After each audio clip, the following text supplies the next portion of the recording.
Bienvenidos, bienvenidas, muy buenos días, muy buenas tardes, muy buenas noches, dependiendo a qué hora nos estén sintonizando o viendo. Este es el cuarto día de cobertura de Círculo Editorial Azteca y ADN 40. Nos encontramos en la FIL Guadalajara 2023 y en este momento, en esta ocasión, estamos con el maestro Hernán Lara Zavala, que este año nos está presentando El Último Carnaval, su cuarta novela. Eh, Hernán es un narrador, es catedrático de la Universidad Nacional y muchos de nosotros lo hemos conocido especialmente por su faceta de cuentista. Eh, Maestro, muchas gracias por esta No, entrevista. gracias a ti, Rogelio. Encantado de saludarles a ti y a tu auditorio. Esta novela es acerca de Adrián, Sí, un muchacho que vive en la Ciudad de México en los años 50 y bueno, pues vemos su desarrollo personal, sus años de estudiante y bueno, y también habla acerca de sus amores. Adrián inicia este libro con una especie de elegía a un amor perdido. exactamente. Eh, Me parece que eso me hace recordar a algo que decía Borges acerca de que el único paraíso que existe es el paraíso perdido. Sí, ¿Qué sí. opinión le merece eso? A mí me parece, bueno, viniendo de Borges, imagínate. Eh, pero claro, es metafórico, ¿no? Claro, El verdadero paraíso, pues es tal vez el paraíso de la infancia, tal vez así más que el es. de la juventud, pero la verdad es que yo lo veo siempre como un proceso que te diré en esta novela en específico, también el descubrimiento del amor es parte de un paraíso, aunque ese amor no haya quedado totalmente satisfecho ni cumplido. Claro, Pero también lo que he pensado siempre, las verdaderas historias, las historias de amor, pues generalmente son infelices. Eso las hace más memorables. Cuando termina la historia como cuento de hadas, se casaron y vivieron felices, pues ya no tiene, digamos, la dimensión trágica que exactamente, puede ser. conflicto, no hay Sí, conflicto. exactamente. Pero por lo demás, bueno, pues el, yo me imagino que Borges pensaba este, en el paraíso más bien como una biblioteca, él decía. Claro, Sí, no y por eso hace una paradoja. Dice yo que me imaginé el paraíso como una biblioteca y finalmente perdió la vista. Entonces también perdió el paraíso, ¿no? sí, algo muy trágico en su vida, Sí, claro. sí. Hernán, eh, Juan Carlos Onetti tiene un cuento que se llama Bienvenido Bob, que es uno Sí, de sus cuentos más más conocido, más sí. conocidos y me da la impresión que en ese cuento Onetti habla acerca de que la juventud puede ser algo incluso hasta despreciable porque ocupa solamente un fragmento muy pequeño de la vida. Entonces, a mí me da gusto leer en este libro, ¿no? Y en algunos otros eh, de usted, me da gusto entender que ha hecho de la juventud una especie de patria. Bueno, ¿Es mira, así? sí, claro que sí. Ahí en los epígrafes que puse, Ujú. parece que estoy burlándome de la juventud, pero no. Lo que pasa es que la juventud, vamos a decir, yo diría que se caracteriza por la cuestión conflictiva. O sea, en la juventud es donde uno finalmente empieza a decidir su destino, su vocación, sus amores. Entonces, es, bueno, una etapa extraordinaria, es la etapa de formación. Yo también te comentaba que esta es una novela sobre la educación sentimental Claro, del protagonista, ¿no? Pero, te digo, todos los temas que yo trato de abarcar aquí se relacionan con esas decisiones importantes que ocurren necesariamente durante la juventud. claro. Yo me atrevo a decir que esta es una novela no es estrictamente autobiográfica, ¿no? Sí, Es decir, no, es decir, Adrián no es exactamente un retrato mío, es más bien el retrato de toda una generación, o sea, lo sentí así, los momentos clave de la generación a la que yo pertenezco, que yo digo que es la generación del 68, o sea, claro. no porque haya yo nacido en 68, pero fui, digamos, testigo y activo en lo que pasó en desde antes, desde agosto de 68 hasta el 2 de octubre, que fue cuando acabó el movimiento de una manera eh, trágica, ¿no? Por eso también decía yo que era como un carnaval también. Pero bueno, volviendo a lo que me decías tú, no, la juventud es rebelión, la juventud es rebelión, es decisión, es optar por algo. Y por eso ves que en la novela, digamos, después de ciertos problemas, el, el narrador, el protagonista, tiene que elegir qué es lo que quiere hacer en su vida. Claro. Y lo que quiere hacer en su vida, ahí sí, para que veas, hay una confluencia, es ser escritor. Y esa es la, vamos a decir, como la etapa final del, la etapa final del protagonista para ver qué es lo que va a hacer con su vida.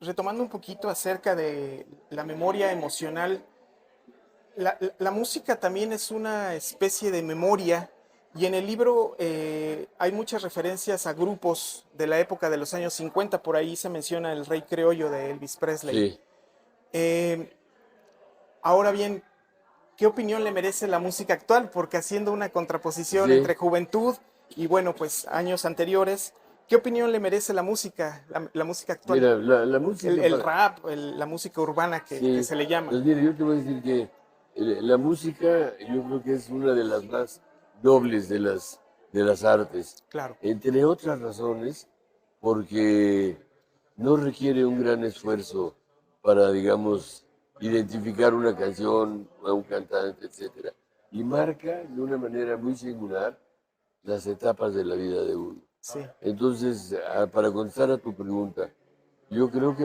bueno, hay muchos tipos de música, claro, pero vamos a decir, en el ámbito popular, claro, pues yo creo que todo lo que está pasando ahora en la música, digamos, desde el bebop al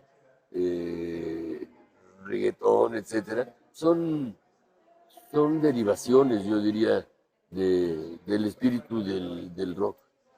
Yo creo que fue el rock and roll de los años 50 fue un detonador importantísimo para, no solo para mi generación, para el mundo. Por ejemplo, ahora hace poco estuvo en México Paul McCartney y Paul McCartney llenó, bueno, tuvo 60,000 personas que lo estaban viendo. Y claro, la música de él es la música de los Beatles, sí. pero la música de los Beatles era derivada de los primeros rockeros. Yo creo que el rock fue un parteaguas en la música. No quiere decir que sea la única, porque hay muchos tipos de música, pero el rock prevalece, todavía prevalece. Y lo ves con grupos, bueno, no sé, como, eh, digo, los grandes grupos, los Rolling Stones, por decirte, Sí, que siguen unidos, vigentes y dando y conciertos y dando giras conciertos, ¿sí? Oye, como incansables. dijo Joaquín Sabina, tan joven y tan viejo como un Rolling Stone. Ahora que mencionó a Paul McCartney tiene 83 años, 81 años, creo. 81 años. Eh, son realmente una generación que aprendió a envejecer o ha aprendido a envejecer. Algo que temo pensar que esta nueva generación quizá no va a ser tan eficiente en este envejecimiento. Híjole, qué buena pregunta. Lo que pasa es que nadie sabe. Yo lo que veo ahora, fíjate, no logro identificar a los jóvenes, vamos a decir, con los pecados de juventud. O Sí, sea, yo no veo que haya un entusiasmo común hacia algo o hacia un cambio, incluso la música está como muy dispersa, ¿no? sí. Está, Quizás esa este, sería la palabra dispersión, la que sí, ¿verdad? califica esta época. Sí, sí. Y, y te digo, lamento que no vea yo vamos a decir, la energía juvenil reflejada en la sociedad. Y yo no sé si millennials, la generación X, no sé, todos los nombres que le han puesto, pero no alcanzo a ubicar, digamos, los anhelos de la juventud de hoy. y espero que en un momento dado, digamos, surja un, un ímpetu importante de cualquier orden, cultural, Claro. educacional, incluso político, social, pero no, la veo muy dispersa la juventud, te decía yo. Hablaba acerca de la energía, de la vitalidad. Eh, ¿Existe, cómo lo puedo plantear? ¿Existe esa energía y esa vitalidad para escribir cuento y novela hoy en día? ¿Cómo ve usted el panorama narrativo en México o de narradores en México? No, bueno, fíjate que curiosamente eso sí veo, entre los narradores sí veo talentos jóvenes, gente que se ha ido superando, gente que ha ido escribiendo y escribiendo muy bien, pero, ¿qué te diré? Es como te dije, un momento clave de la juventud, decidir el destino. Puede ser arte o no arte. Pero digo, ahí sí, para que vean, me desdigo, sí veo en los nuevos narradores algún ímpetu y alguna necesidad de cambiar el panorama. Ahí sí lo veo. Y surgen.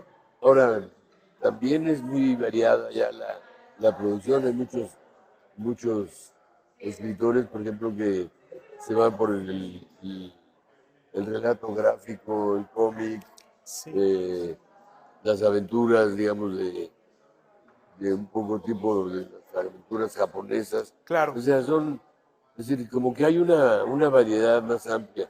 A mí, por ejemplo, nunca se me hubiera ocurrido escribir un cómic, ¿no? claro. Pero yo veo que hay, por ejemplo, escritores como Bev, que, que produce cada año un par de novelas gráficas interesantes y graciosas y muy bien recreadas con sus dibujos. Y ya que estamos tocando el tema de la escritura, eh, ¿qué es más difícil escribir, cuento o novela? Me comentaba que en algún momento usted recibió una recomendación Sí, y que le dijeron hay que escribir cuento y novela claro, con la misma habilidad y pericia. así fue. Mira, eh, yo creo que mi temperamento se inclinaba naturalmente hacia el cuento. Eh, el cuento es un género difícil porque no puede sobrar nada, Sí, ¿me entiendes? O sea, todo lo que interviene en el cuento, todo tiene que tener una importancia. Y además, el chiste de un buen cuento es ser redondo, que cuando uno empieza, digamos, despierte la curiosidad, exacto, y, oye, pero al llegar al final, tienen también que frustrar un poquito la expectativa, pero sobre todo dar una, un giro, una sorpresa. Y esa sorpresa tiene que ser orgánica, no puede ser efectista nada más, exactamente. ¿no? Sino tiene que, todo lo que se va armando en el cuento, finalmente tiene que coincidir para que el efecto final sea contundente. La contundencia del cuento es importante.